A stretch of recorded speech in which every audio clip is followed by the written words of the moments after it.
Hello everyone to my channel. So in today's video I'll be doing a commander guide on Elrond. So with that, let's get straight on into this.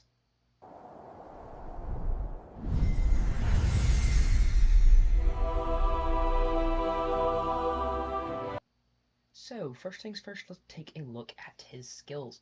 So his top R1 is Lord of Imladris. So the commander's formation and one allied formation's units, only the units, ignore 10% of the enemy's defense. Level 5, modified by command stat. At level 10, attack of man and elf units plus 5. Okay, not too terrible. Then we have his bottom R1, half elven. Attack of man or elf units in the commander's formation plus 30, and their defense is also plus 30. So if you're starting to get the hang of it, he's going to be a great commander for man or elf units. Then modified by command stat, 2 for every 100 command at level 10. Then level 5 you get plus 3 attack and then plus 3 defense for both elf and men units. So then we have his R2 skill, Elf Lord. Attacks inflicted by the commander's formation units reduce the target's defense by 15 for 1 round. Not the greatest, but okay. And then in additional, target attack is also reduced by the same value for 1 round. Then in addition, target's focus is also reduced by the same value for 1 round. So at level 10, you're going to be dropping the attack, defense, and focus of that formation. So, not bad, but it's also only a unit, so you can't really knock out their damage dealers that way.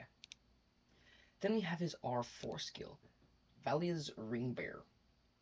So, for the first 4 rounds, the commander's formation and one allied formation's units, so just his formation, and then an allied formation's units, each has a 70% chance to gain dual blows. That is going to be very nice, especially with how you're going to build Elrond. Then level 5, commander initiative plus 3. Then level 10, he gains initiative for the first round, so that skill will act first in the first round.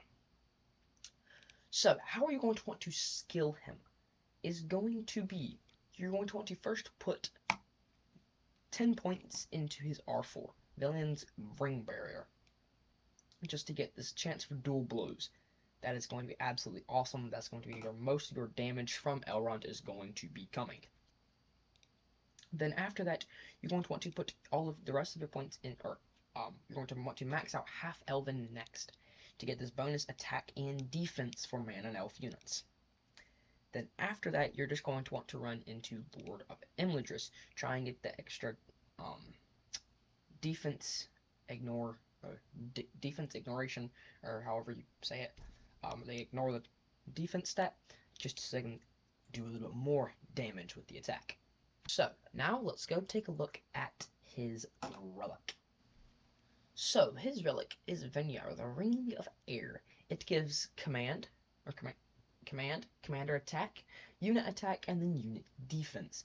The commander attack and then unit attack is going to be very great, and commander attack not really great for Elrond, and then the unit defense, it makes him a little more tanky. But then his skill, the Blue Ring.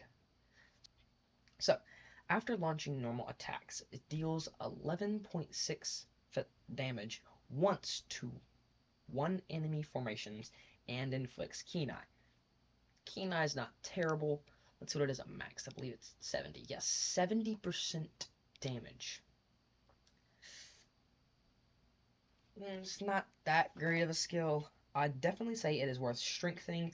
It's definitely worth strengthening just to hopefully get the command and then the unit attack, but it is not worth refining at all. Just because Elrond himself is not going to be dealing very much damage whatsoever. It's all going to be unit damage. But yes, then let's go look at his outfit. So, as most commanders, he only ever has 1 extra outfit, but this outfit actually doesn't change much. It pretty much just makes everything brighter, changes the color of his armor and his cape. That's just about it. It's kind of sad. But, as always, if you got it, might as well use it. So, now let's go ahead and look at how other people are running their Elrond. So the first Elrond we'll be looking at is some Chinese or Japanese symbols Elrond. So as you can see, this is a very much so, or a definitely whaled out formation in my opinion. 3 zeniths and then an R13, 1 zenith 10. That is absolutely ridiculous, especially because it is the best siege commander of the game. But we're not looking at his guild, we're looking at his Elrond. So he is, as well as zenith 1 Elrond, he is using the outfit, but as you can see, he didn't go into Lord of Imladris, he went into Elf Lord. They're just about the same skill, at least from what I could read. Except this, the Lord of Imladris, only ignores it for your units. This, it lowers it for 1 round. So, and not the greatest. So, gear is very nice on this. It is the best in slot gear for Elrond. Yeah, it is the best in slot gear for Elrond. Still got the attack over 206 or 200. Very nice. So the second Elrond is from Boris, Son of Fortune. So, this Elrond, as you can see, Zenith 4. Again, another whaled out formation. Except for, I do like to see the R7 helm in here. But anyway, so, as you can see, pretty much the same gear. A little bit less strengthens, a little bit less refines. But either way. So, his skills. He's also going into Elf Lord over Lord of Imladris. But other than that, everything else is right. Still good and over 200 attack. Or not good and over, still over 200 attack. But also with the bonus 30 attack and defense, it goes over or about to 240, I'd say. Just because with the extra bonus attack and defense with the other skills. But yes, again, overall, very nice. So, now let's go ahead and take a look at what gear you're going to want to run with your Elrond. So, if you haven't been able to guess by now, Elrond is a unit attack commander. So, with that, the purple gear you're going to want to run with him is the Mirkwood Bow, the Trapper's Hood, Goblin Armor, and then the Wizard's Firework.